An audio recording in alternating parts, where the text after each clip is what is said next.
Hello, students. I hope you all are doing very fine with your studies. So, this is our next video of second chapter of class 10 science, that is acid, base, and salts. And I would like to request you all that please support the channel by subscribing the channel, and please do share it also. So, let's move on to the content. तो सबसे पहले on the basis of chemical properties जितने भी हमारे surroundings में compounds हैं हम उनको क्लासिफाई करते हैं into three groups, that is acids, base and salt. Okay, so सबसे पहले I would like to tell you that कि जो ये चैप्टर है इट्स टोटली बेस्ड ऑन कि जो भी हमारे सराउंडिंग में डेली लाइफ एक्टिविटीज होती हैं हमें पता नहीं चलता, लेकिन उनमें chemical reaction some sort of linked होती हैं. कुछ ना कुछ केमिकल्स से हम डेली लाइफ में डील कर रहे होते हैं लेकिन हमें नहीं पता होता है. ठीक है, तो इस चैप्टर से आपको, इस वीडियो से आपको क्लियर आउट हो जाएगा. ठीक है, at end of this video आपको पता लग जाएगा कि आप डेली लाइफ में कौन से एसिड से काम कर रहे हो, कौन से बेसिस से डील कर रहे हो, कौन से सॉल्ट्स हम यूज कर रहे हैं, है ना. So let's move on. तो सबसे पहले, on the basis of chemical properties, all compounds can be classified into three groups, that is acids, base and salt. Okay, अब हमें ये तो पता चल गया कि हमारे सराउंडिंग्स में कुछ केमिकल कंपाउंड्स होते हैं जो कि एसिड, बेस एंड सॉल्ट होते हैं. ठीक है जी, लेकिन how we will know that whether the substance is an acid or an base or a base. हमें कैसे पता चलेगा कि कोई एक सब्सटेंस जो है वो एसिड या फिर बेस है. इसके लिए हमें क्या प्रोवाइड किया गया है साइंस की तरफ से, दैट इज इंडिकेटर्स. ठीक है, अगर हमारे पास कोई इंडिकेटर होगा टेस्ट करने के लिए कि भाई हाँ, इससे आप पता लगा सकते हो कि ये पर्टिकुलर सब्सटेंस है ये एसिड है और ये पर्टिकुलर सब्सटेंस बेस है. ओके, तो अब इंडिकेटर होता क्या है? Indicator is a dye, means that it changes color when it is put into an acid or a base.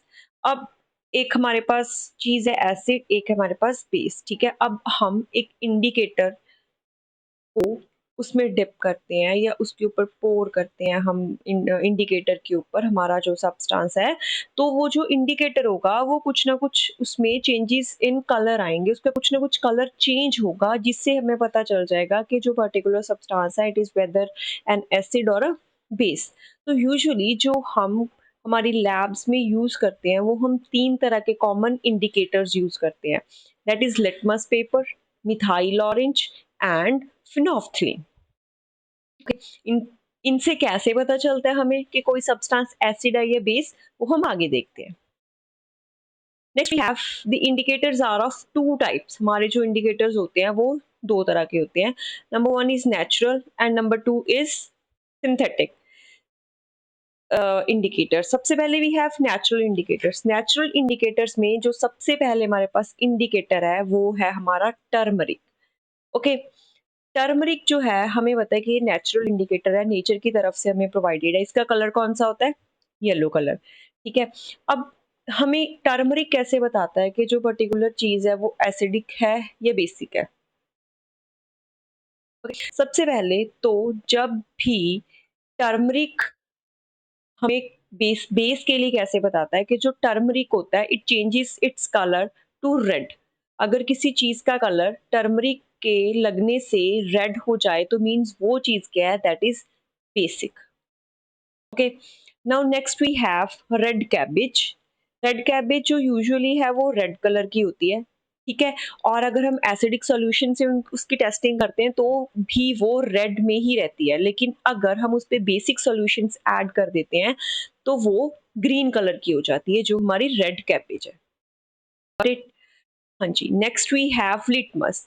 Litmus is a paper. ठीक है, जो कि ना एसिडिक होता है ना बेसिक होता है. कहाँ से एक्सट्रैक्ट करते हैं हम लिटमस को? हम एक्सट्रैक्ट करते हैं from a type of plant called lichen. Okay, एक लीचिन प्लांट से हमें लिटमस मिलता है और जिसको हम हमारी लैब्स में यूज करते हैं. तो ये भी हमारा एक नेचुरल इंडिकेटर हो गया.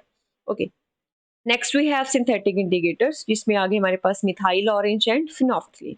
अब इनसे कैसे पता चलता है वो हम देखते हैं. सबसे पहले वी हैव लिटमस. लिटमस से हमें पता चलता है कि कोई सब्सटेंस एसिडिक है या बेसिक कैसे पता चलता है? जो हमारा लिटमस पेपर है ना वो कुछ ऐसा होता है। हमारे पास एक स्ट्रिप जैसे हमने रेड की ले ली, एक स्ट्रिप हमने ब्लू की ले ली। ओके जी। अगर हमारा जो लिटमस पेपर है, रेड वाला लिटमस पेपर है, अगर हम उसके ऊपर एसिड वाला सॉल्यूशन पोर करते हैं या उसको एसिड में डिप करते हैं तो उसमें कोई भी चेंज नहीं आएगा। ओके। लेकिन अगर हम उसको बेस से रिएक्ट करवाते हैं तो वो लिटमस पेपर जो है वो ब्लू कलर का हो जाएगा, लाइक दिस। यहाँ पे मीन्स दैट कि जो हमारा लिटमस पेपर है वो हमने किसी बेस से रिएक्ट करवाया है, तभी वो ब्लू कलर का हो गया। मीन्स दैट कि जो बेसिस होते हैं वो रेड लिटमस पेपर को ब्लू में चेंज कर देते हैं। और अगर हम ब्लू लिटमस पेपर की इस वाले लिटमस पेपर की बात करें तो इससे ये है कि ये क्या करेगा, अगर एसिड से रिएक्ट करवाएंगे तो जो ब्लू है वो रेड कलर में चेंज हो जाएगा और जो बेस है उससे कोई चेंज नहीं आएगा। तो हम यहाँ पे बात कर रहे हैं इस वाले लिटमस पेपर की। सेकंड वाले की, ये देखो ब्लू स्ट्रिप थी, इसके ऊपर इसको हमने रिएक्ट करवा दिया विद एसिड, तो ये यहाँ पे कलर आ गया रेड। मीन्स दैट जब भी हमारा blue litmus paper two red change हो रहा है तो मीन्स एसिड से रिएक्ट करवा रहे हैं हम।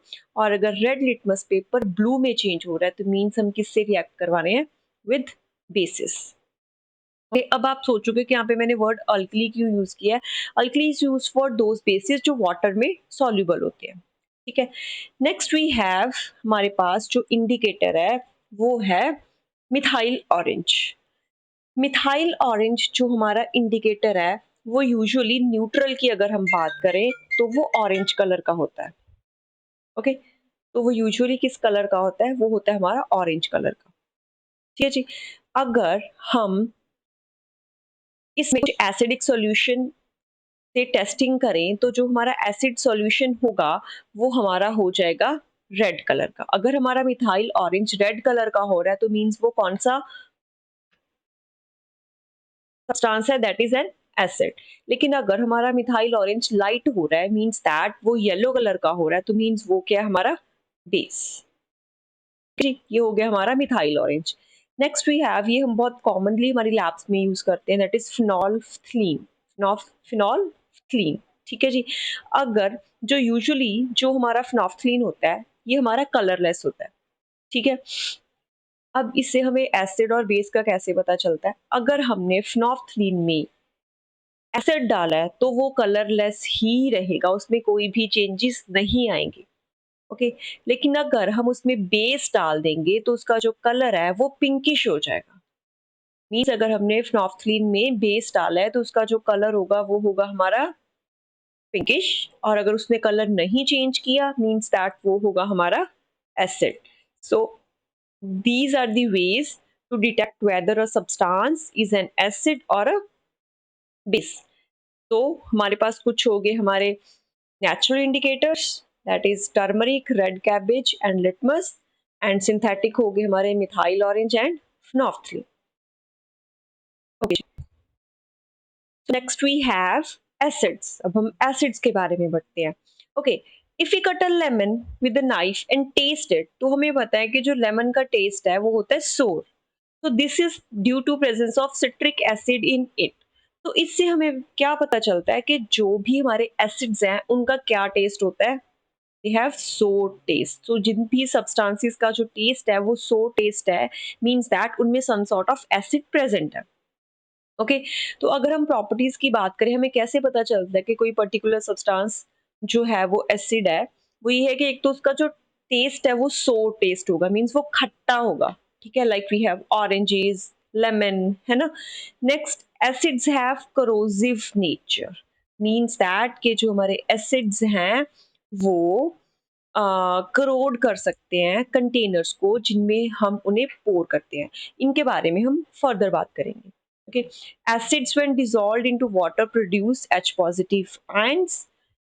जब भी हम किसी भी एसिड को वाटर में डिसॉल्व करते हैं तो वो कौन से आयंस प्रोड्यूस कर देता है, H पॉजिटिव। इसके बारे में भी हम डिटेल में करेंगे। नेक्स्ट, एसिड्स क्या करते हैं, हमें कैसे पता चलता है कि वो एसिड है, दैट इज वो ब्लू लिटमस पेपर को रेड में कन्वर्ट कर देते हैं। और जो मिथाइल ऑरेंज है वो हमें रेड कलर दे देता है। ठीक है, एसिड सॉल्यूशन में। जो फिनोल्फ्थलीन है वो कलरलेस हो जाता है in acidic solution. So these are some properties of acids. ये हो गई इनकी फिजिकल प्रॉपर्टीज। ओके, ये होगी हमारे पास कुछ एग्जांपल्स लाइक सिट्रिक एसिड जो हमें कहाँ पे मिलता है, in tomatoes, orange, I am sorry, in lemon and oranges. Malic acid in apple, pear, and next is tartaric acid in grapes, ethanoic acid और acetic acid in our vinegar, oxalic acid, lactic acid। ठीक है, ये सारी चीजें जो है हमारी daily life में यूज होती हैं। सो देखो इतना ज्यादा हम एसिड से डील करते हैं। नेक्स्ट ये आगे हमारे पास सम सॉर्ट ऑफ एग्जांपल्स के कौन से सब्सटेंस में हमें कौन सा एसिड मिलता है। लाइक सिट्रस फ्रूट्स जो हैं उनमें हमें मिलता है सिट्रिक एसिड, सोर मिल्क और जो कर्ड है उसमें हमें मिलता है लैक्टिक एसिड, स्टिंग ऑफ बीज एंड एंड्स जो हमें ये काट लेते हैं उनमें होता है हमारा फॉर्मिक एसिड। रेंसिड बटर जो खराब हो जाता है हमारा बटर, उसमें होता है बिट्रिक एसिड। टेमरिंड, ग्रेप्स, इनमें होता है टटार्टिक एसिड। नेक्स्ट एप्पल्स, एप्पल्स में होता है मैलिक एसिड। फैट्स में होता है स्टीयरिक एसिड। जो हमारा गैस्ट्रिक जूस है, मींस दैट कि जो हमारा स्टमक है उसमें जो एसिड होता है, हमारा जो स्टमक है वो भी कुछ है ना प्रोड्यूस करता है। तो उसमें जो प्रोडक्शन होती है वो होती है हमारे HCl की, हाइड्रोक्लोरिक एसिड। जो जब हम बोलते हैं ना कि हमें बहुत ज्यादा एसिडिटी हो गया, मींस दैट कि जो हमारा हाइड्रोक्लोरिक एसिड का कंटेंट है हमारी बॉडी में इन आवर स्टमक वो बहुत ज्यादा इंक्रीज हो गया है। ठीक है, नेक्स्ट विनेगर में कौन सा एसिड होता है, एसिटिक एसिड। टी में कौन सा एसिड होता है, टैनिक एसिड। टोमेटो में होता है ऑक्सैलिक एसिड जो हम एज फूड प्रिजर्वेटिव यूज करते हैं, दैट इज बेंजोइक एसिड। ये कुछ एसिड्स हैं, आपको पता होना चाहिए कि कौन सा एसिड किस सब्सटेंस में हमें मिलता है। Next we have types of acids. अब हमारे पास एसिड्स जो हैं वो कितने टाइप्स के होते हैं। सबसे पहले number 1 is organic acids. Organic acids वो एसिड्स होते हैं जो हमें नेचुरली मिलते हैं from plant material and animals. Okay, example is acetic acid, citric acid and lactic acid। okay, so acetic acid हमें कहाँ पे मिलता है, in vinegar। citric acid is found in our citric fruits such as lemons and oranges, और जो हमारा lactic acid है वो हमें मिलता है in sour milk। okay, अब next we have mineral acids। mineral acids कौन से होते हैं, mineral acids वो होते हैं जो man made acids है, means that कि जो हमें हमारे जो अर्थ में मिनरल्स प्रेजेंट हैं हम उनसे इन्हें प्रिपेयर करते हैं, तो वो हमारे होते हैं mineral acids. Examples are hydrochloric acid that is HCl, sulfuric acid H2SO4 and nitric acid HNO3। We have strong and weak acids।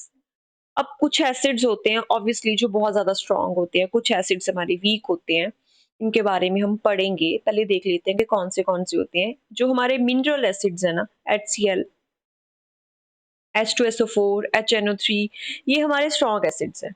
ठीक है, और जो हमारे नेचुरल एसिड्स हैं, ऑर्गेनिक एसिड्स हैं, like acetic acid, citric acid, ये हो गए हमारे वीक एसिड्स। ओके जी, next we have concentrated and dilute acids. अब कंसंट्रेटेड एसिड कौन से होते हैं, डाइल्यूट एसिड कौन से होते हैं। जो कंसंट्रेटेड एसिड होता है ना, उस एसिड में जो पॉसिबल अमाउंट ऑफ वाटर होता है वो बहुत कम होता है। ठीक है, मींस मेनली एसिड ज्यादा होता है, वाटर का कंटेंट बहुत ज्यादा कम होता है। और जो डाइल्यूट एसिड है उसमें वाटर का कंटेंट एसिड से ज्यादा होता है। ठीक है, तो वो होते हैं हमारे डाइल्यूट एसिड्स। अब नेक्स्ट, अब डाइल्यूट एसिड भी तो हम कैसे ना कैसे बनाते होंगे ना। तो डाइल्यूट एसिड कैसे बनाते हैं, हम कंसंट्रेटेड और वाटर की मिक्सिंग कर देते हैं, डाइल्यूशन कर देते हैं कंसंट्रेटेड एसिड की, तो हमारा डाइल्यूट एसिड बन जाता है। लेकिन अब इसको करना कैसे चाहिए, उसके लिए ये है कि जब भी आपको किसी भी कंसंट्रेटेड एसिड की डाइल्यूशन करनी हो तो हमेशा हमें क्या करना पड़ता है, by adding concentrated acid to water. आप पानी का गिलास लोगे या बीकर लोगे आप, उसमें आप धीरे धीरे करके कंसंट्रेटेड एसिड ऐड करते जाओगे विद स्टायरिंग। अब साथ साथ उसको स्टायर करते रहोगे, लेकिन आप कभी भी डायरेक्टली एसिड में वाटर पोर नहीं करोगे। ठीक है, अगर आप ऐसे करोगे तो क्या होगा, बूम, ब्लास्ट। ठीक है, next we have acids. What do all acids have common? अब जो हमारे पास एसिड्स हैं उनमें कॉमन क्या होता है? उनमें जो कॉमन चीजें हैं वो ये है कि देखो, जो हमारा एसिड्स हैं उनमें क्या प्रेजेंट होता है? All the acids contain hydrogen, and the hydrogen present in acids is such that when acid is dissolved in water it separates out as positively ions, H positive, and enter the solution as H positive ions. Means जब भी हम किसी भी acid में water add करते हैं तो जो हमारा हाइड्रोजन है वो वहां से बाहर निकल जाता है, और कैसे बाहर निकलता है? H positive ions. मीन्स जो उसके, अगर आप देखें तो जो हाइड्रोजन है उसके आउटर मोस्ट शेल में एक ही इलेक्ट्रॉन है, तो अब वो अपने एक ही इलेक्ट्रॉन को डोनेट कर देता है, ठीक है, और फ्री हो जाता है कि भाई मुझे तो फ्री रहने दो, जो मेरे पास जो है आप वो भी ले लो, मुझे तो फकीरों वाली जिंदगी चाहिए। ठीक है, तो मीन्स उसने वो भी डोनेट कर दिया तो उसके पास कौन सा चार्ज आएगा? Positive charge. ठीक है, ये हमारे पास एग्जाम्पल दैट जब भी HCl रिएक्ट कर रहा है विद वाटर तो वो एज हाइड्रोजन आयन बाहर निकल रहा है। ठीक है, अब मैंने यहाँ पे H3O पॉजिटिव क्यों यूज किया है? अगर आप H पॉजिटिव यूज करोगे तो वो भी ठीक है, लेकिन बात ये होती है कि जो हमारा H पॉजिटिव आयंस है, हाइड्रोजन के आयंस हैं, वो कभी भी किसी भी सॉल्यूशन में अकेले नहीं रह सकते। ठीक है, तो उनको हमेशा वाटर मॉलिक्यूल्स के साथ H2O के साथ अटैच होके वो हाइड्रोनियम आयंस बना देते हैं H3O पॉजिटिव। ठीक है, तो वो इस फॉर्म में रहते हैं। तो अगर आप हाइड्रोनियम आयन यूज करोगे या फिर अगर आप हाइड्रोजन आयन यूज करोगे, दोनों एक ही बात है। ठीक है, next, a common thing in all acids is that they produce hydrogen ions when dissolved in water. वो क्या बना देते हैं? हमारे हाइड्रोजन आयंस या फिर hydronium ions. Next is strong acid and week acids. अब हमने देख लिए कि हमारे पास कितने टाइप के एसिड्स होते हैं। अब हमें कैसे पता चलेगा कि कोई भी एसिड कितना ज्यादा स्ट्रॉन्ग है या कितना ज्यादा वीक है? ओके, तो सबसे पहले अगर हम उनके तो सॉल्यूशन की बात करें, ठीक है, मींस दैट जब भी कोई भी एसिड वाटर में कंप्लीटली आयोनाइज हो जाए, मींस दैट कि उसमें जितना भी कंटेंट था उसके ज्यादा से ज्यादा उसने हाइड्रोजन आयंस प्रोड्यूस कर दिए, बहुत ज्यादा आयंस प्रोड्यूस कर दिए, तो वो हमारा कौन सा हो जाएगा? Acid, strong acid. ठीक है, जिसने वो कंप्लीटली आयोनाइज हो गया। ठीक है, वो ज्यादा उसमें आयंस बने हैं इसलिए वो ज्यादा जल्दी रिएक्ट करेगा, वेरी रैपिडली रिएक्ट करेगा दूसरे सब्सटेंसेस के साथ। बहुत ज्यादा हाइड्रोजन की आयंस पड़े हैं, आयनिक एक्टिविटी बहुत ज्यादा है, इसलिए उसमें इलेक्ट्रिकल कंडक्टिविटी भी बहुत ज्यादा होगी। ठीक है, तो वो हमारे जो एसिड्स होते हैं वो होते हैं हमारे strong acids, and examples are mineral acids, that is nitric acid and sulphuric acid. Next we have weak acids.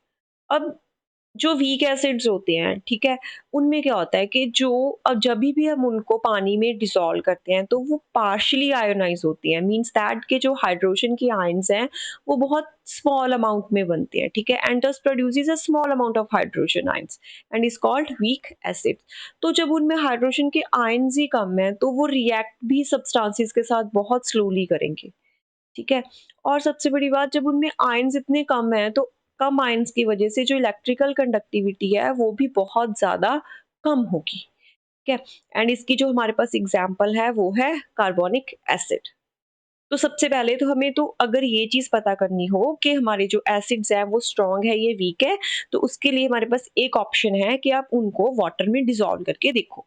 ठीक है, कि किसमें कितने ज्यादा हाइड्रोजन या फिर हाइड्रोनियम आयन ज्यादा प्रोड्यूस हो रहे हैं वो स्ट्रॉन्ग हो जाएगा, जिसमें कम हो रहे हैं वो वीक एसिड हो जाएगा। एक ऑप्शन तुम्हारे पास हो गया ये।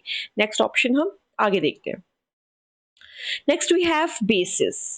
ओके, बेसिस जो होते हैं, पहले तो these are those chemical substances which can neutralise an acid. Means that के जो बेसिस हैं वो बिल्कुल एसिड के ऑपोजिट काम करते हैं और उनके जो इफेक्ट को वो न्यूट्रलाइज कर देते हैं। ठीक है, और उनका सो टेस्ट था एसिड्स का, तो बेसिस का क्या टेस्ट है? बिटर। मींस दैट कौन सा टेस्ट है? बिटर, कड़वे होते हैं। ओके, अब हमने पहले पढ़ा था लिटमस पेपर पे क्या करते हैं ये, red litmus paper two blue change कर देते हैं, मिथाइल ऑरेंज को येलो कर देते हैं और फिनोल्फ्थलीन में पिंक कलर दे देते हैं। या तो वो ये हो गए हमारे bases. Next examples are washing soda, lime and caustic soda. इनके बारे में हम पढ़ेंगे। और सबसे बड़ी जो इनकी प्रॉपर्टी है वो है कि जब भी हम इनको वाटर में डिसॉल्व करते हैं they produce OH negative ions. उसमें हमारे H पॉजिटिव आयंस बनते थे, इसमें कौन से बनेंगे, OH नेगेटिव आयंस। ठीक है जी। अब OH नेगेटिव आयंस के प्रोडक्शन के बेसिस पे हमारे पास जो बेसिस है वो भी हो गए हमारे टू टाइप्स के, strong base and weak base. Okay, strong base कौन सा हो गया हमारा, जिसमें OH नेगेटिव आयंस के, हाइड्रोक्साइड आयंस के जो क्वांटिटी है वो बहुत ज़्यादा है।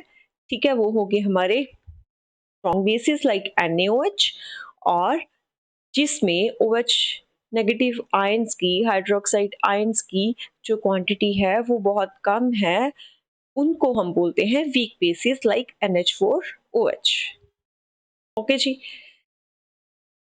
Now next we have some chemical properties of acids and bases।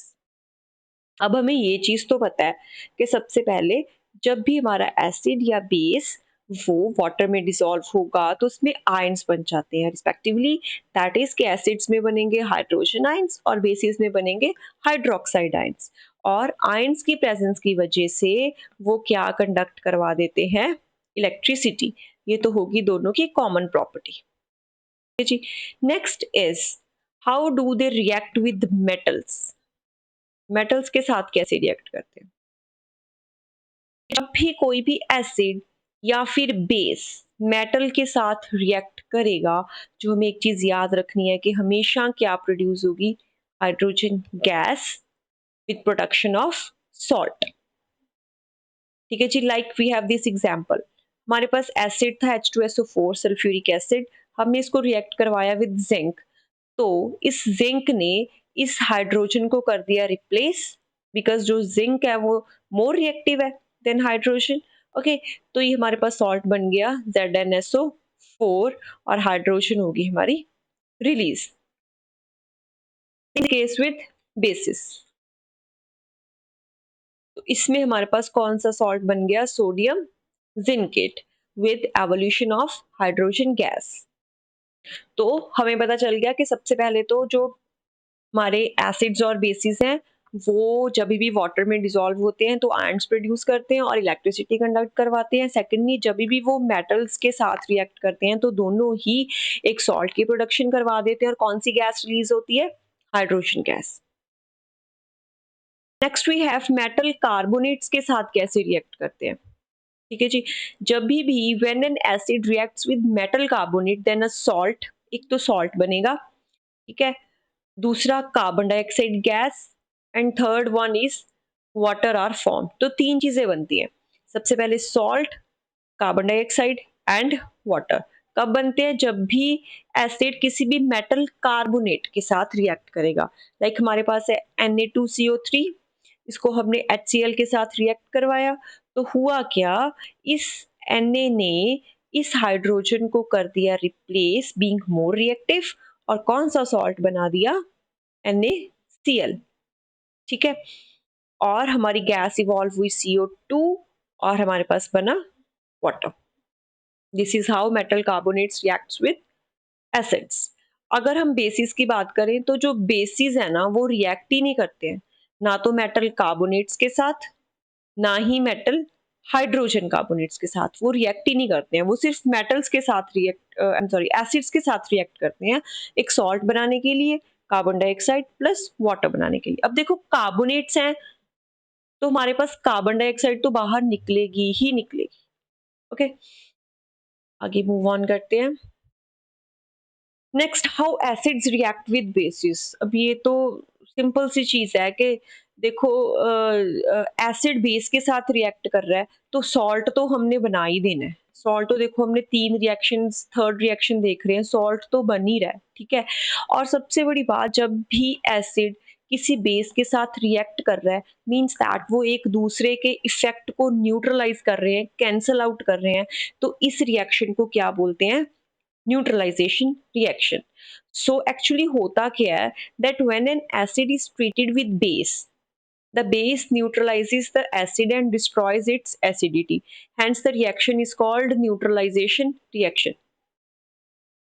Example is के जब हम HCl हाइड्रोक्लोरिक एसिड को आप NaOH सोडियम हाइड्रोक्साइड के साथ रिएक्ट करवाते हो तो हमारे पास सॉल्ट क्या बनेगा? NaCl। मैंने आपको बताया था कि Na जो है वो मोर रिएक्टिव है, तो वो H को कर देगा डिस्प्लेस, ठीक है, तो सॉल्ट बन जाएगा NaCl। और क्या रिलीज कर देंगे? वो दोनों ठंडे हो जाएंगे बिल्कुल, और क्या रिलीज कर देंगे? वाटर, ठीक है। अब न्यूट्रलाइजेशन में की रिएक्शन हमने ये देख ली कि होती है, तो इसकी अगर हम डेली लाइफ एग्जांपल की बात करें तो क्या होगी? डेली लाइफ एग्जांपल की बात होगी, एसिडिटी यूजुअली सभी को होती है।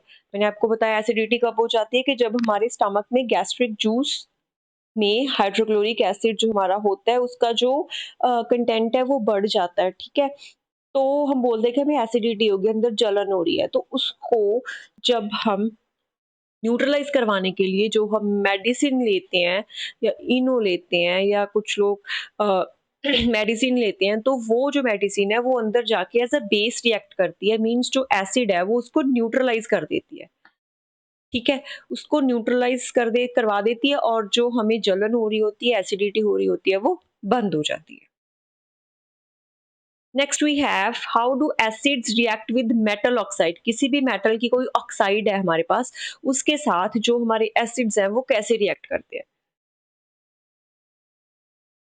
जब भी मेटल ऑक्साइड किसी एसिड के साथ रिएक्ट कर रहा है तो हमारे पास सॉल्ट तो बनना ही बनना है, ठीक है, और साथ में क्या आ जाएगा? वाटर। अब देखो ऑक्साइड है ना, मींस इसमें ऑक्सीजन होगी ना, तो हम क्या बना देंगे? और इसमें ऑक्सीजन है, और एसिड में क्या होता है हमारे पास? हाइड्रोजन, ठीक है। तो हाइड्रोजन और ये ऑक्सीजन मिलके क्या बना देंगे? वाटर। देखो कैसे बनता है। सबसे पहले हमने मेटल ऑक्साइड ले ली, copper oxide, that is CuO, और एसिड ले लिया हमने HCl हाइड्रोक्लोरिक एसिड। तो इन्होंने सॉल्ट बना लिया, दैट इज कॉपर ने हाइड्रोजन को रिमूव कर दिया, इन्होंने बना लिया CuCl2, ठीक है। और हमारे पास साथ में क्या बन गया? वाटर। अब ये जो रिएक्शन है ना, कि जब भी रिएक्शन एसिड्स हमारे रिएक्ट करते हैं मेटल ऑक्साइड्स के साथ, ये भी हमारी न्यूट्रलाइजेशन रिएक्शन की एग्जांपल है। How come? बिकॉज जो हमारी मेटल ऑक्साइड्स होती हैं, these are basic in nature, ये हमारे पास बेसिक इन नेचर होती हैं। दैट्स वाई जो हमारे पास metal oxide plus acid give rise to salt plus water is an example of neutralization reaction. Next, जब भी हमारा एसिड या फिर मेटल हाइड्रोक्साइड होगा ना, हाइड्रोक्साइड OH हो जिसके पीछे, तो मींस वो भी हमारी न्यूट्रलाइजेशन रिएक्शन ही होगी। ये हमारे पास एग्जांपल आ गई है जी। The anti acid called milk of magnesia which is used to remove indigestion is a metal hydroxide called magnesium hydroxide, ठीक है। एक ब्लू कलर की ना सिरप भी आता है, उसके ऊपर मिल्क ऑफ मैग्नीशिया लिखा होता है, यूजुअली हम लोग वो ले रहे होते हैं, ठीक है। तो वो जो है हमारा, वो मैग्नीशियम हाइड्रोक्साइड होता है, मींस दैट वो अंदर जाके न्यूट्रलाइजेशन रिएक्शन कर देता है, जो हमारी इंजेशन की प्रॉब्लम होती है उसको सॉल्व कर देता है, ठीक है। तो हमने अब न्यूट्रलाइजेशन रिएक्शन का हमने कितना कुछ देख लिया। डेली लाइफ में हमने इनडाइजेशन वाला सिस्टम देख लिया, ठीक है। हमें एसिडिटी हो जाती है तो हम मिल्क ऑफ मैग्नीशिया लेते हैं, जो कि क्या होता है? Magnesium hydroxide. और सेकंड हमने देखा है जब भी डायरेक्ट एसिड्स और बेसिस रिएक्ट करते हैं। एंड थर्ड हमने देखा है when acids react with metal oxides, ठीक है। Next, how do basis react with non metal oxides? Non metal के ऑक्साइड्स के साथ वो कैसे रिएक्ट करते? तो देखो, सॉल्ट तो हमारा बनना ही बनना है। क्यों बनना है? बिकॉज जो बेस होता है हमारा, उसमें क्या होता है? OH आयंस होते हैं, और ऑक्साइड हमें ऑलरेडी मिल रहा है, ठीक है। तो वाटर तो बनेगा ही बनेगा, और जो भी हमारी एसिड्स और बेसिस की रिएक्शंस होती है उनमें सॉल्ट हमारा बनता ही बनता है। जैसे हमने एक नॉन मेटल ऑक्साइड ले लिया कैल्शियम ऑक्साइड, ठीक है, और बेस हमारे पास आई एम सॉरी, जो हमारे पास जो बेस है वो है कैल्शियम ऑक्साइड, और जो नॉन मेटल ऑक्साइड है वो है हमारे पास कार्बन डाइऑक्साइड, ठीक है। इनको रिएक्ट करवाया तो हमारे पास आ गया calcium carbonate CaCO3 plus water.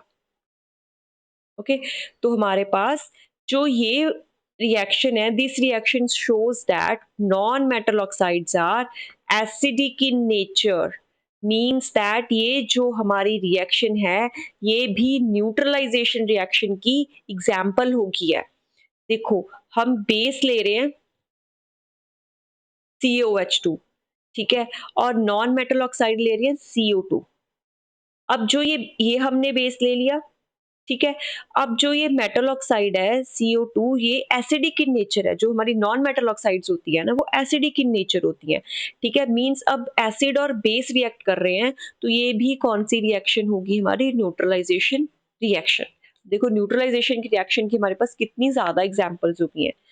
सबसे पहले तो हमारे पास था that when an acid directly reacts with base, ठीक है। नेक्स्ट हमने देखा था when acids react with metal oxides. Third हमने देखा था when acids react with metal hydroxide. Okay, fourth हमारे पास ये एग्जांपल था इंडाइजेशन वाला। फिफ्थ हमारे पास हो गया that when base reacts with non metal oxides. वो भी हमारा जो रिएक्शन है वो न्यूट्रलाइजेशन रिएक्शन की एग्जांपल्स है। ओके, मूव ऑन करें। नेक्स्ट हमने स्टार्टिंग में देखा था कि जो हमारे एसिड्स होते हैं उनकी जो नेचर होती है वो बहुत करोजिव नेचर होती है, मींस वो करोड कर देते हैं। अब जो हमारे मिनरल एसिड्स होते हैं, हमने देखा कि वो बहुत ज्यादा स्ट्रॉन्ग एसिड्स होते हैं। वो इतने स्ट्रॉन्ग एसिड्स होते हैं कि वो हमारी स्किन को बर्न कर देते हैं, ठीक है। और जो मटेरियल्स हैं like cloth, would, metal structures, उनको भी वो करोड कर देते हैं, वीकन अप कर देते हैं। इसीलिए जो हमारे मेटल्स होते हैं उनको हम बोलते हैं करोजिव। हेंस एसिड्स, जो हमारे एसिड्स होते हैं वो करोसिव होते हैं, sorry. Next, hence acids are never stored in metal containers, इसलिए हम एसिड्स को कभी भी मेटल कंटेनर्स में स्टोर नहीं करते हैं। सेकेंडली, जो भी हमारे फूड आइटम्स में हमारे एसिड्स है, लाइक हमारे सिट्रिक फ्रूट्स होते हैं, जैसे हम पिकल्स डालते हैं, हम उन्हें कभी, उनमें विनेगर यूज होता है ना, तो हम उन्हें कभी भी मेटल के कंटेनर्स में नहीं रखते हैं, बिकॉज जो उनमें एसिड है, सिट्रिक एसिड है, वो मेटल के साथ रिएक्ट कर जाएगा। हमें पता है कि एसिड्स रिएक्ट विद मेटल्स, ठीक है। तो वो एक पॉइजनस कंपाउंड बना देंगे जिससे हमारी जो, हमें जो हेल्थ इश्यूज है वो हो सकते हैं, फूड पॉइजनिंग हो सकती है, लाइक दैट, ठीक है। तो इसीलिए कभी भी जो हमारे फूड आइटम्स में जिनमें एसिड्स होते हैं, हमें उन्हें कभी भी मेटल कंटेनर्स में नहीं रखना चाहिए, उन्हें हमें ग्लास कंटेनर्स में रखना चाहिए, ठीक है। ऑन द अदर हैंड, जो हमारे स्ट्रॉन्ग बेसिस होते हैं लाइक NaOH, सोडियम हाइड्रोक्साइड, वो भी करोजिव होते हैं, hence can also destroy our skin. Okay, next, formation of carbon dioxide, एक ये हमारा कंसेप्ट आया था। अब हम कार्बन डाइऑक्साइड गैस को कैसे प्रोड्यूस कर सकते हैं। ओके, सबसे पहले हमने ये देखा था पीछे कि that when basis react with non metal oxides, तो हमारे पास बनता है कैल्शियम कार्बोनेट प्लस H2O। हमने ये देखी थी एक एग्जाम्पल कि जब हम कैल्शियम हाइड्रोक्साइड को कार्बन डाइऑक्साइड से रिएक्ट करवाते हैं तो हमारे पास एक सॉल्ट बनता है CaCO3 प्लस H2O। ओके, तो अब जो ये हमारा कैल्शियम हाइड्रोक्साइड है, इसको हम लाइम वाटर भी बोलते हैं। तो कार्बन डाइऑक्साइड को कैसे टेस्ट करते हैं, by passing it through lime water. जब भी हम लाइम वाटर से कार्बन डाइऑक्साइड पास करवाएंगे ना, तो जो ये हमारा सॉल्ट बनता है ना, इसके ऊपर प्रेसिपिटेट्स आ जाते हैं, ठीक है। The lime water turns milky and milky white due to formation of white precipitates. White precipitates किसके बनते हैं, CaCO3, कैल्शियम कार्बोनेट के, ठीक है। हमें पता चल गया कि कार्बन डाइऑक्साइड जो है वो हमारी पास हो गई है, ठीक है। कि जो हम गैस पास करवा रहे हैं वो हमारी कार्बन डाइऑक्साइड ही है, तो हम क्या करते हैं, उसको फॉर टेस्टिंग हम लाइम वाटर में से पास करवा देते हैं। अगर पास करवाने पे हमारे पास जो वाटर है, लाइम वाटर, वो मिल्की हो जाए, मिल्की वाइट हो जाए और उसके ऊपर वाइट प्रेसिपिटेट्स आ जाए, तो हम समझ जाते हैं कि जो हम गैस पास करवा रहे हैं वो हमारी कौन सी गैस है, कार्बन डाइऑक्साइड गैस। ओके, लेकिन अगर हम कार्बन डाइऑक्साइड गैस को एक्सेस में पास करवाते ही जा रहे हैं, हम रोक ही नहीं रहे हैं, तो जो ऊपर वाइट प्रेसिपिटेट्स आए थे ना, वो कंप्लीटली डिसॉल्व हो जाएँगे, बिकॉज़ जो अब सॉल्ट बन रहा है, वो बन रहा है हमारे पास कैल्शियम हाइड्रोजन कार्बोनेट। और वो जो सॉल्ट था वो पूरी तरह जो प्रेसिपिटेट्स थे वो डिसॉल्व हो गए। ये सॉल्ट हमारे पास नेक्स्ट बन गया। और अब क्या होगा, अब जो हमारा सॉल्यूशन है वो फिर से क्लियर हो जाएगा। ठीक है, अब हमें क्लीन सॉल्यूशन भी तो चाहिए ना, तो वो हमें ऐसा मिलेगा that if carbon dioxide is pass for a longer time, the milkiness of flying water disappears. Okay, this is how we test carbon dioxide gas.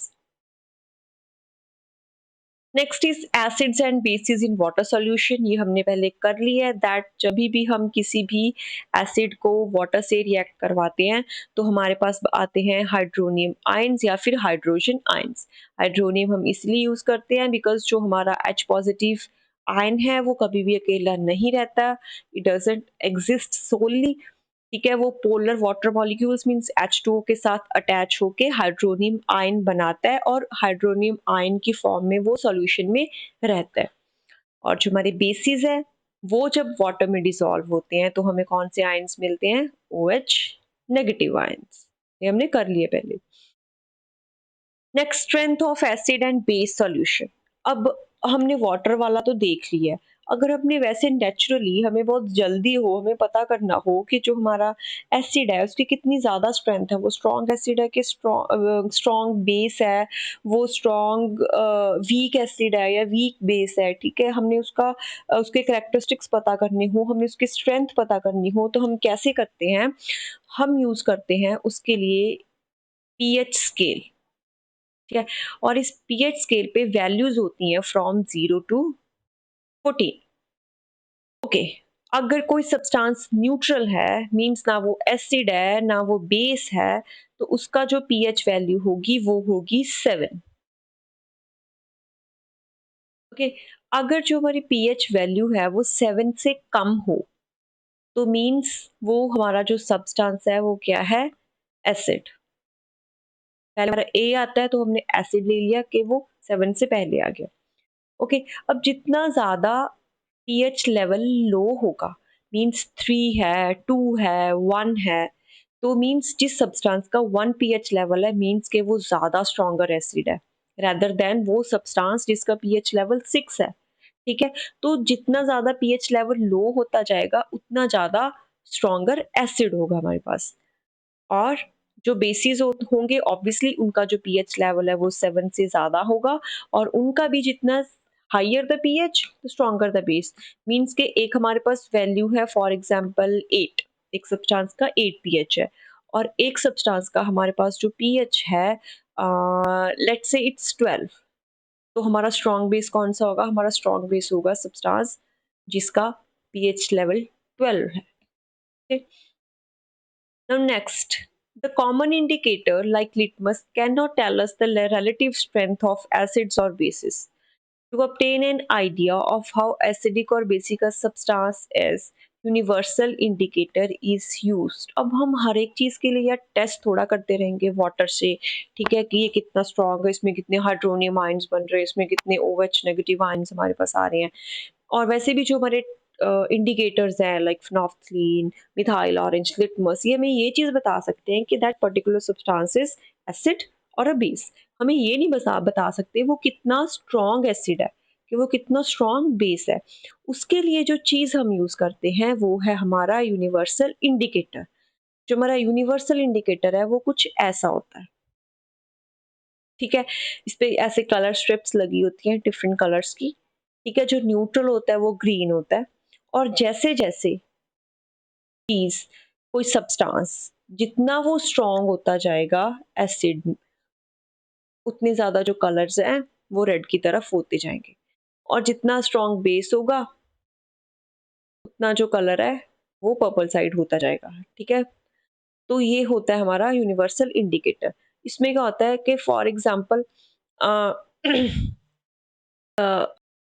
जैसे कि हमारे पास कोई सॉल्यूशन है, हमें पता करना है कि वो एसिड है या बेस है, तो हम क्या करेंगे, आ, हम उस सॉल्यूशन की एक ड्रॉप हमारे यूनिवर्सल इंडिकेटर जो हमारा ये पेपर था इसके ऊपर ड्रॉप कर देंगे।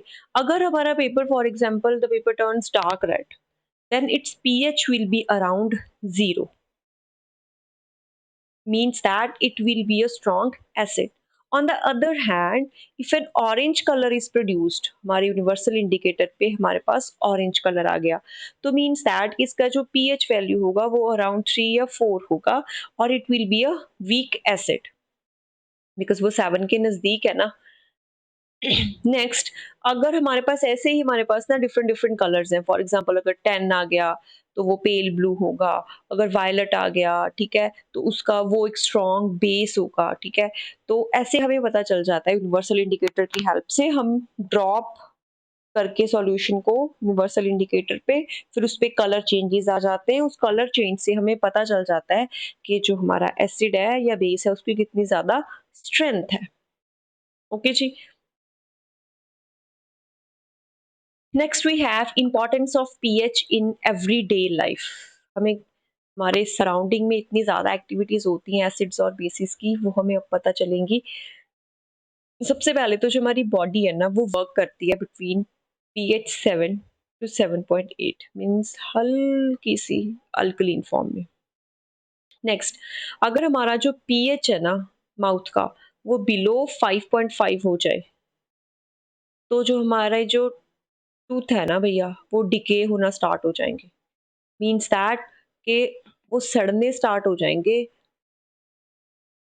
उनमें जो है उनमें जो है एसिडिक कंटेंट ज़्यादा हो गया है, तो वो स्टार्ट हो जाएंगे डिकेइंग स्टार्ट हो जाएगी उनकी। इसीलिए जो हमारे टूथपेस्ट होते हैं ना वो यूजुअली थोड़े से बेसिक यूज़ करते हैं, ताकि अगर हमारे माउथ में डिके हो भी रहा है तो वो उसको न्यूट्रलाइज कर दें। ओके। नेक्स्ट, जो हमारी रेन आजकल हो रही है वैसे तो, ठीक है, तो वो कौन सी होती है?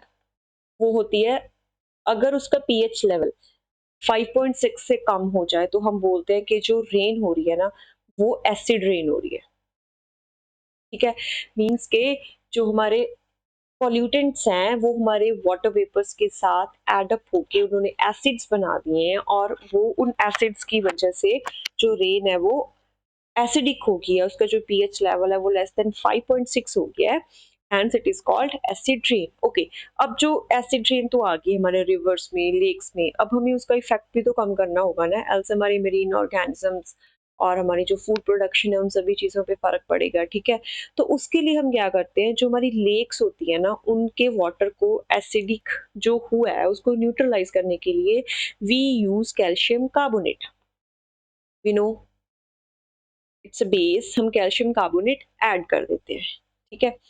Next is plants need pH close to 7 to grow at its best. Plants को भी पीएच 7 के करीब चाहिए, मींस न्यूट्रल सॉइल चाहिए जो ना ज़्यादा एसिडिक हो ना ज़्यादा बेसिक हो, ठीक है, टू ग्रो एट बेस्ट। अगर हमारी सॉइल बाई चांस बहुत ज़्यादा एसिडिक होगी है तो हम क्या करेंगे, कोई ना कोई बेस ऐड करेंगे, और हम कौन सा बेस ऐड कर सकते हैं, कैल्शियम ऑक्साइड और कैल्शियम हाइड्रोक्साइड, ठीक है। अगर हमारी सॉइल बहुत ज़्यादा एसिडिक होगी, उसमें एसिडिक कंटेंट बहुत ज़्यादा हो गया, ठीक है, और अगर वो बहुत ज़्यादा बेसिक होगी है, बहुत ज़्यादा बेसिक होगी है, ठीक है, तो हम क्या करेंगे उसमें डिकेइंग ऑर्गेनिक मैटर जो है वो ऐड कर देंगे, इससे हमारी जो सॉइल है वो न्यूट्रल रहेगी।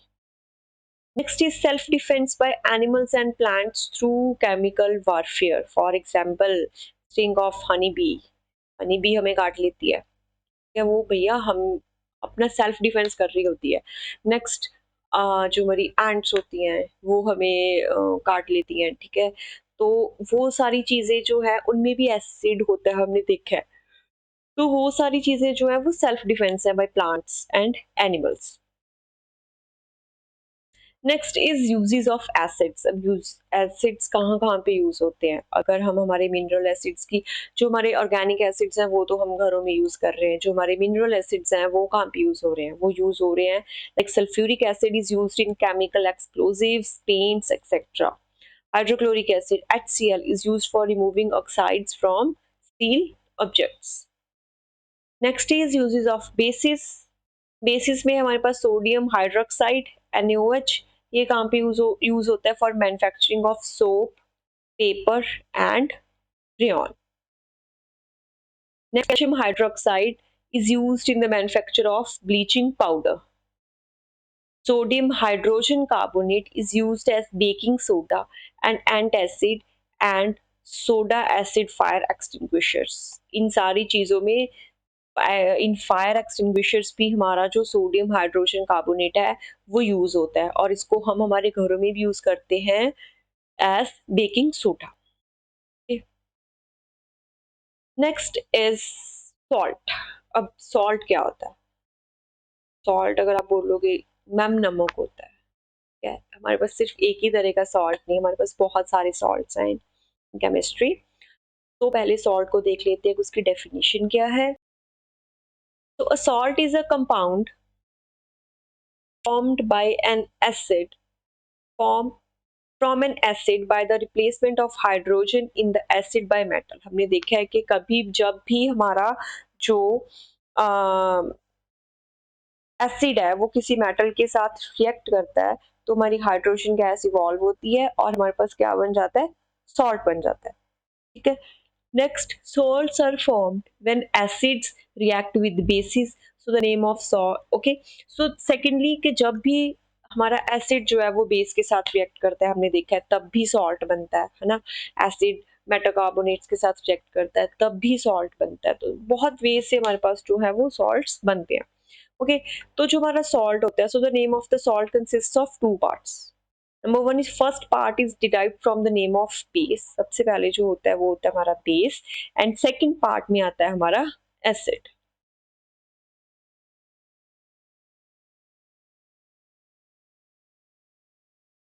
Next is properties of salts. जो हमारे सॉल्ट्स होते हैं they have high melting and boiling points. Number two is soluble in water. Number three is conducts electricity because उनमें एसिड्स और बेसिस के आयन्स प्रेजेंट होते हैं. ठीक है. Salts are ionic compounds, yes, because वो आयन से मिलके बनते हैं. Next, salts of strong acid. अगर हमारे पास जो एसिड है वो बहुत स्ट्रॉन्ग है और जिसके साथ वो एसिड रिएक्ट की है स्ट्रॉन्ग बेस, ठीक है, तो ये मिलके क्या बना देंगे? एक न्यूट्रल सॉल्यूशन. ओके. मींस जो सॉल्ट होगा वो भी बहुत स्ट्रॉन्ग सॉल्ट होगा लाइक NaCl. नेक्स्ट, अगर हमारा जो एसिड है वो बहुत ज़्यादा स्ट्रॉन्ग है और जो हमारा बेस है वो वीक है, तो जो हमारा सॉल्ट होगा वो ऐसा सॉल्ट होगा एसिडिक. अगर हमारा जो the salts of weak acid, acid weak है और हमारा जो बेस है वो स्ट्रॉन्ग है, तो ये मिलके जो हमें सॉल्यूशन देंगे ना, वो कौन सा सॉल्यूशन देंगे? बेसिक. मींस दैट अगर हमारा एसिड स्ट्रॉन्ग है तो एसिडिक सॉल्यूशन देंगे और अगर हमारा बेस स्ट्रॉन्ग है तो हमें क्या मिलेगा? Basic solution. नेक्स्ट हम बात करते हैं सॉल्ट्स के बारे में. सबसे पहले we have common salt, that is sodium chloride NaCl. तो हमें NaCl मिलता कहाँ से है? How common salt is obtained? Number one is common salt from sea water. Sea water से हमें मिलता है. एंड सेकंड, जो हमारे अंडरग्राउंड डिपॉजिट्स हैं वहां से मिलता है. और अगर हमने लेबोरेटरी में जनरेट करना हो, इसको प्रोड्यूस करना हो, तो कैसे करते हैं? जो हमारा एसिड और बेस की हम रिएक्शन करवा देंगे. जो हमारा बेस है वो हो गया NaOH, सोडियम हाइड्रोक्साइड. उसको हमने रिएक्ट करवा दिया विद HCl. ठीक है. और हमारे पास क्या बन गया? NaCl salt.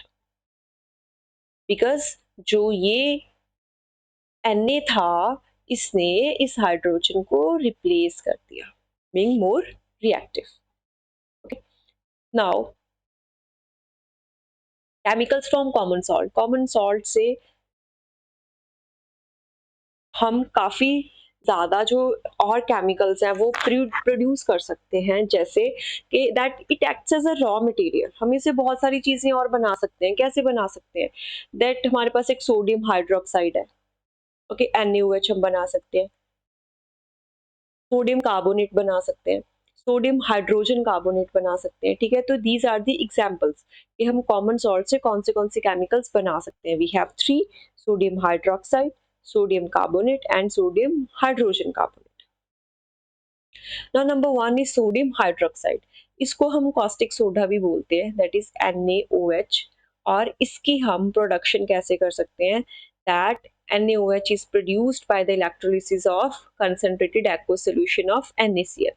हमने देखा ना कि हम NaCl से कॉमन सॉल्ट से बना सकते हैं, तो कैसे बना सकते हैं? अगर हम NaCl, ठीक है, उसका हमने एक्वस सॉल्यूशन था, मीन्स हमने उसमें वाटर डाल दिया और हमने उसमें से इलेक्ट्रिसिटी कंडक्ट करवा दी, तो हमारे पास NaOH आएगा, क्लोरीन आएगा और जो हमारा हाइड्रोजन गैस है वो इवॉल्व हो जाएगा। मीन्स दैट कि हमारा जो एनोड था वहाँ पे क्लोरीन गैस आएगी, जो हमारा कैथोड था वहाँ पे हाइड्रोजन गैस आएगी और जो हमें सॉल्यूशन मिलेगा वो कौन सा मिलेगा?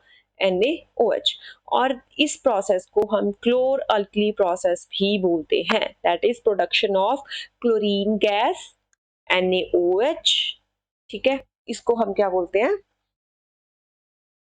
क्लोर alkali process. Next we have इसके यूजेस। सोडियम हाइड्रोक्साइड कहाँ कहाँ पे यूज होता है? Number one is it is use for making soaps and detergents, ठीक है जी। Next paper manufacturing, oil refining, making artificial textile fibre such as rayon, वहां पे भी यूज होता है। And last one is also used as pesticides. Next washing soda, ये तो हमारे घरों में आम होता है, ठीक है। इसका केमिकल नेम है sodium carbonate decahydrate and formula is Na2CO3 into 10 molecules of H2O। और हम इसको प्रोड्यूस कैसे करते हैं?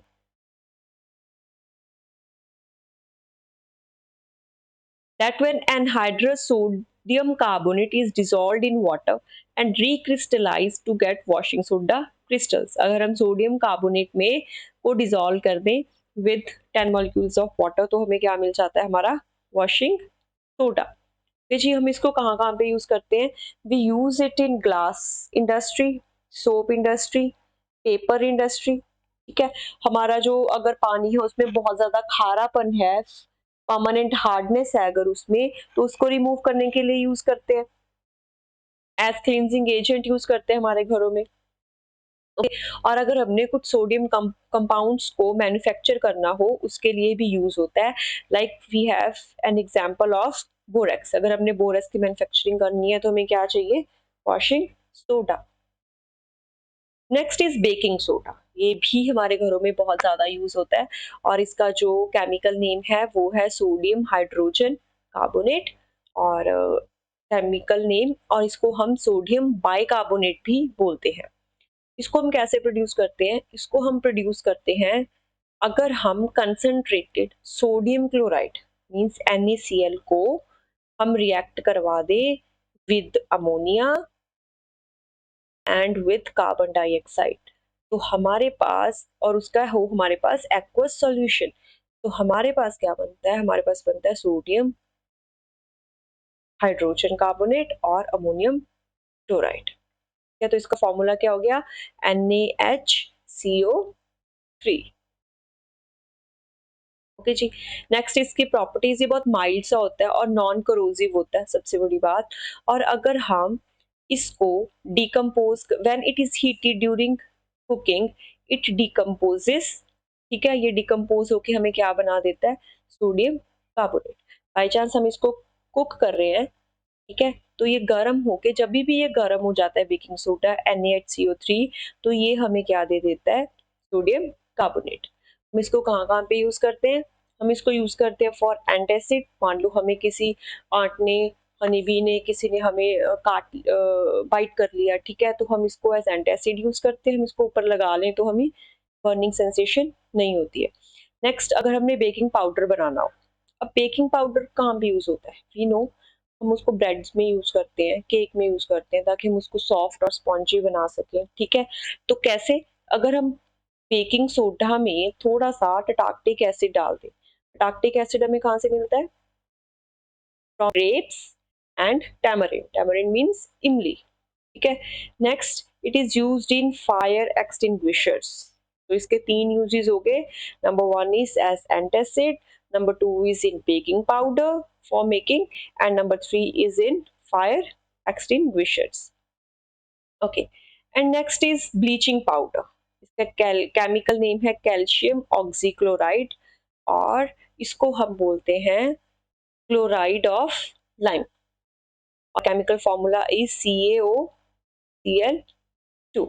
इसको हम बनाते कैसे हैं? अगर हम जो हमारा स्लेट लाइम है ड्राई वाला, उसमें से क्लोरीन गैस को पास करवा दे तो हमारे पास क्या बन जाता है?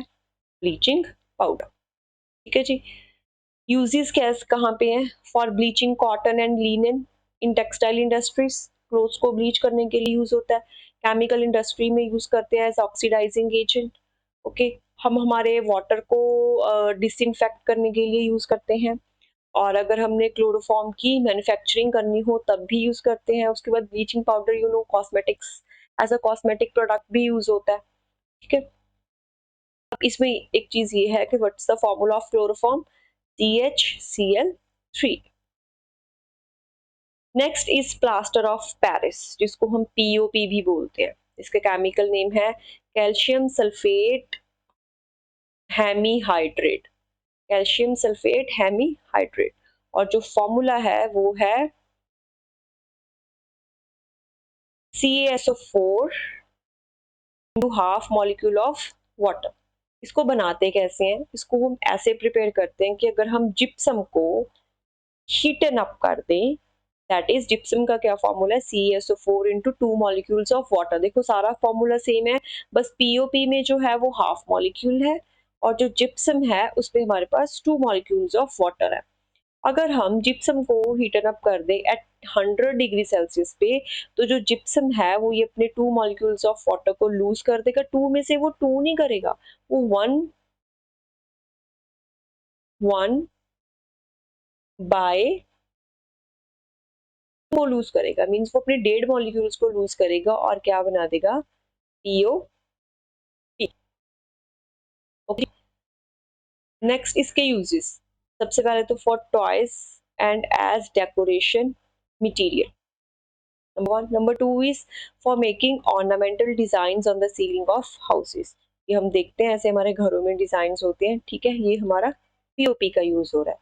Next is used by doctors to support fractured bones. जो हमारी बोन्स जब भी फ्रैक्चर हो जाती हैं तो उनको उनकी शेप में अलाइन रखने के लिए, ताकि वो हिले ना, जो हमारे डॉक्टर्स हैं वो हमारे पार्ट को POP कर देते हैं ताकि हमारी बोन्स जो है वो अलाइनमेंट में रहे। So this was all about the chapter acid, bases and salts, and in the next video we'll be discussing the NCERT questions of this chapter. Hope you all understood the concepts very finely, and please do like, share and subscribe the channel. Thank you so much.